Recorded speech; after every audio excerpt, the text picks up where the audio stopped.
हिंदी पखवाड़ा चल रहा है, क्या इसमें इसके लिए संदेश देंगे और पार्टी के द्वारा और क्या आगे के कार्यक्रम रहेंगे, इस विषय में एक जो संदेश देंगे बताएं इसके बारे में। जी, क्योंकि हिंदी राजभाषा पखवाड़ा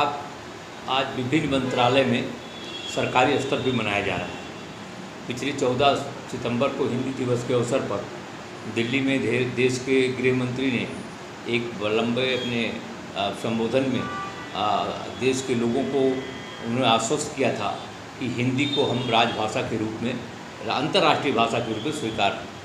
स्वीकार करवाने जा रहे हैं या अंतर्राष्ट्रीय भाषा के रूप में अपनाने जा रहे हैं। लेकिन वो काम चूँकि जारी है, देश के नौजवानों से हमारी अपील है, देश के विभिन्न राजनीतिक दलों के संगठनों से, जो जागरूक लोग हैं देश में, जागरूक नागरिक हैं, जागरूक कार्यकर्ता हैं या समाज सेवी संगठन हैं, ट्रेड यूनियन के लोग हैं, जो श्रमिक संगठन के लोग हैं, छात्र संगठन के लोग हैं, ये सभी लोगों से हमारा आह्वान है कि हिंदी को राष्ट्रभाषा के रूप में स्वीकार कराने के लिए हिंदी के उत्थान में अपना योगदान देने का काम करें। साथ ही साथ क्योंकि हमें मान के चलते कि जो आज़ादी के आंदोलन की हमारी विरासत है, उस विरासत को लोग आगे बढ़ाने का काम नहीं कर रहे हैं। हम लोग सबसे पहले कहते थे, समाजवादी आंदोलन की पृष्ठभूमि थी, उसमें हम लोगों ने भाषा के सवाल पर एक बड़ी लंबी लड़ाई, भाषा नीति हमारी रही है और हमने कहा था भाषा नीति भारत की घोषित होनी चाहिए।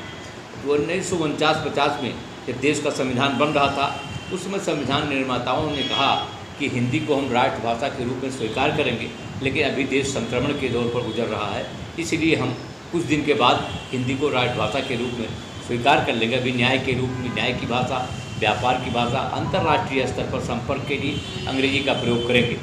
लेकिन जब 14-15 साल बीत गए तो उस समय 1965-66 में, 64-65 में डॉक्टर राम मनोहर लोहिया ने एक बड़ा आंदोलन चलाया था देश के अंदर। समाजवादी आंदोलन के लोग, युवजन सभा के लोग, सारे लोगों ने कहा था कि डॉक्टर लोहिया की अभिलाषा, चले देश में देसी भाषा, डॉक्टर लोहिया की अभिलाषा, चले देश में हिंदी भाषा, अंग्रेजी में काम न होगा, फिर से देश गुलाम न होगा। हम लोग मान के चलते हैं, क्योंकि पहले भी स्लोगन था, जब आज़ादी के आंदोलन की लड़ाई लड़ी जा रही थी तो लोग कहते थे, चाहे भगत सिंह हो, चाहे चंद्रशेखर आज़ाद हों, चाहे राजगुरु सुखदेव हों, सारे लोग कहते थे रंग दे बसंती चोला, और पूरे के देश का आंदोलन था ये। उसी के साथ जो अशफाक उल्लाह, जो चंद्रशेखर आज़ाद जो वंदे मातरम का नारा देते थे, राजेंद्र नाथ लाहिड़ी, राजगुरु सुखदेव, वो वंदे मातरम भी अंग्रेजी का ही, हिंदी का ही नारा था। पूरा हिंदी भाषा